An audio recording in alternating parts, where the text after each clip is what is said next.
Sudha Murthy and Narayana Murthy have refused to take part in Karnataka's caste survey. Why did one of India's prominent couples say no to the government's biggest data exercise? This story has stirred up quite a buzz. Hello viewers, I'm Kavya Khandelwal and you are watching The Edge. Today we are breaking down why the Infosys founder Narayana Murthy and his wife, Rajya Sabha MP Sudha Murthy, decided to opt out of Karnataka's rupees 420 crore caste survey. What it really means, what the government said, and how the internet's reacting to it. Alright, let's rewind a bit. Karnataka recently launched what's officially called the Social and Educational Survey, but everyone's calling it the Caste Survey. It began on September 22 with government enumerators going door to door collecting details from lakhs of families across the state. The goal? To map the social and educational status of different castes, basically to understand how resources and opportunities are distributed. The survey is massive, costing around rupees 420 crore and has about 60 questions, ranging from income and education level to caste identity. But here's the twist, not everyone is happy about it. Critics say it could deepen caste divisions, while supporters argue it's the only way to get accurate data for social welfare schemes.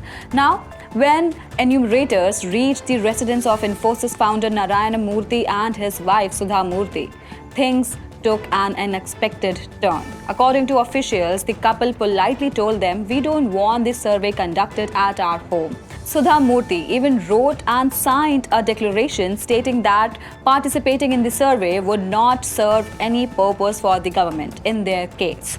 She also mentioned personal reasons for not providing any information. In short, they opted out. Now, here's where the controversy starts.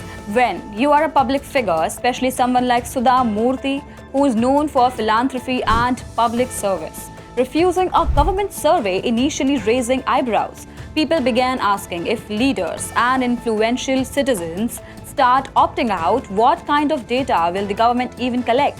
On the other hand, many defended her decision. After all, participation in the survey isn't mandatory. That's because just a few days earlier, on September 25, the Karnataka High Court had ruled that the survey was voluntary. No one can be forced to reveal personal information. The court even ordered the Karnataka State Commission for Backwards Classes, which is KSCBC, to issue a public notice saying exactly that. The bench added that all collected data must remain confidential, not to be disclosed to anyone else. So legally, Sudha Murthy was well within her rights to refuse. But the debate didn't stop there. Karnataka's Deputy Chief Minister D.K. Shivakumar responded calmly. He said, "We cannot force anyone to participate in the survey. It's voluntary." In other words, no drama from the government side. But outside politics, the opinions were more divided. Some said Sudha Murthy's stance sends the wrong signal that wealthy or upper caste families don't see value in contributing to data that could help weaker sections. Others argue the opposite, that she is highlighting a valid point. Why should everyone be surveyed if the intent is to identify and uplift backward classes? Even former Infosys CFO Mohandas Pai jumped into the conversation, slamming the entire idea of the caste survey.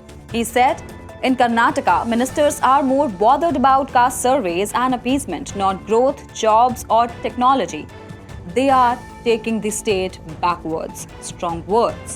Meanwhile, the Backwards Classes Commission clarified that the list of castes in their handbook has no legal value. It's just a reference for enumerators to identify and alphabetically organize castes, not to make new classifications. So, in a way, the survey's data is only meant for study and planning, not for labeling or public listings. Still, the move sparked bigger questions. Is India ready to discuss caste through numbers again? And what happens when influential citizens say no? Does it weaken the purpose of such surveys or does it protect personal freedom? Here's the most interesting part. This isn't the first time caste-based data has caused a storm. Remember the Bihar caste survey in 2023? It was the first major one in decades and it revealed that over 60% of the state's population belonged to backward classes. that data changed the entire political conversation. So, naturally, Karnataka's survey is being watched closely as a potential model for other states. And now, with figures like Sudha Murthy opting out, the focus shifts from data itself to the message behind the refusal. Maybe it's not about rejecting the idea of equality, but questioning whether government surveys are the best way to achieve it. To sum it up, Karnataka launched a huge rupees 420 crore caste survey to collect social and educational data. The High Court made it voluntary, nobody can be forced. Sudha Murthy and Narayana Murthy politely refused, saying it serves no purpose in their case.